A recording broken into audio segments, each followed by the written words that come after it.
So I want to try to teach him a little bit of front court play so he can use it in our game tonight. I think the first thing that I would love for David to do, and I'll show you on Tuesday, and that is to hold the racket up here. And I think you felt quite a bit different when you hold it up here. The other thing that I would love for you to do now is trying to hold it softer, right? So when I mean it's softer, so if you hold your racket, just hold your racket. So if you come here, can you show people how you hold your racket?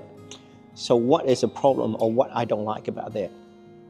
Okay, so if you show that, the big difference that I don't like, so recently Maylin and I was down in Wellington and we got coached by the former New Zealand #1 player. She went to the Uber Cup as well for New Zealand. Yeah, so she knows what she's talking about. And the way she holds her racket is the same principle as me, what I teach people, and that's to hold a soft grip. So when you hold soft grip, it means you can squeeze. If you hold a hard grip, you can't squeeze. What I mean by that, so if you hold your racket again, and I'll show you.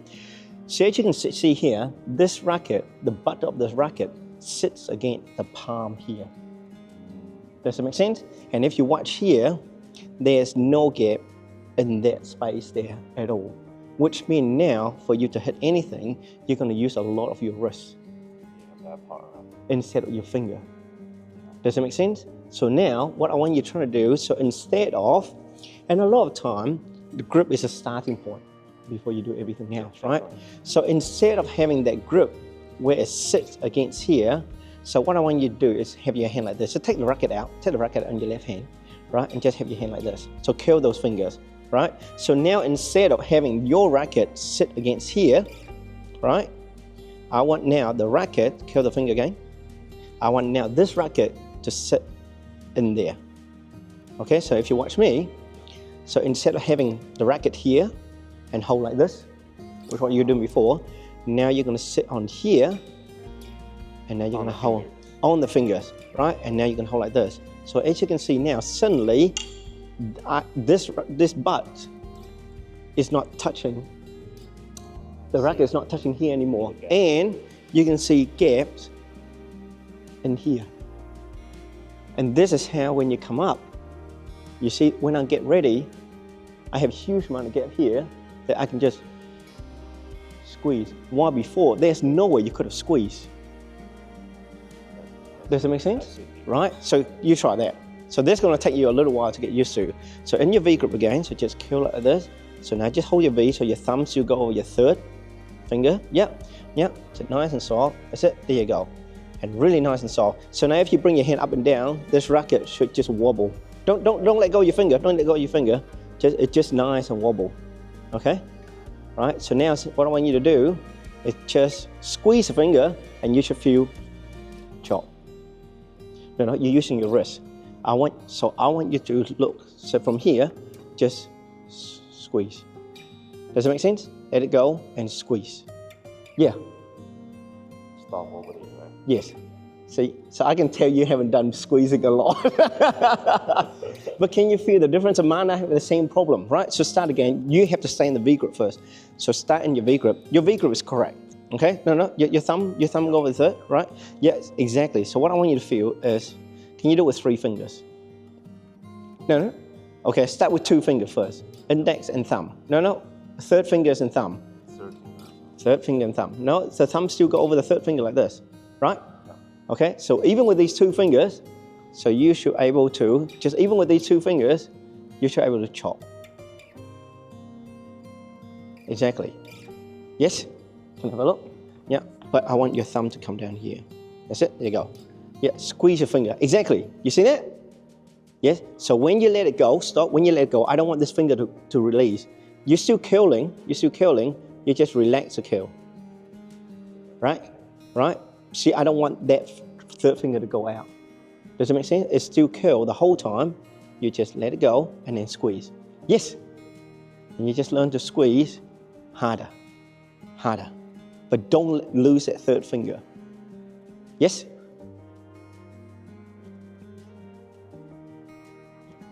See, when I let go, I can go all the way back here. That's it. And then squeeze. Yep.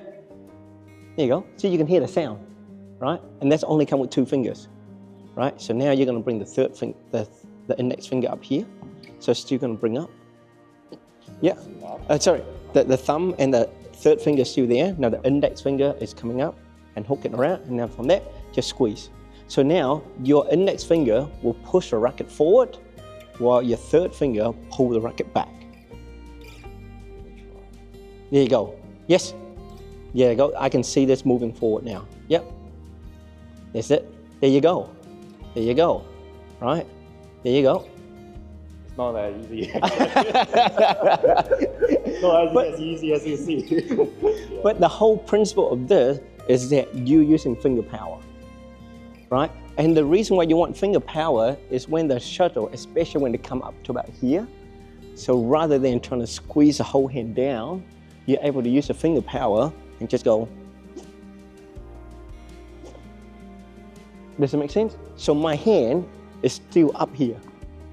The same thing as when I do the front court curl. When I finish, my hand is still up here because all I'm doing is just squeeze and then back. The same as backhand. See how much gap I have here, right? So once again, so in the backhand, right? So yes, so that's what I want. I want it to really, really sit in there, right? Now, you have huge amount of gap that you can squeeze. Oh, don't let go of your thumb, don't let go of the thumb. When you bring it back, the thumb stay in contact the whole time. Yes, right? So try not to use the wrist, but think of your thumb going forward and those two fingers pushing back, right? Okay? Your third finger is there. Your third finger is a pivot point. Okay, so everything rotates around that contact point. So your thumb, which sits above the third finger, will push it forward.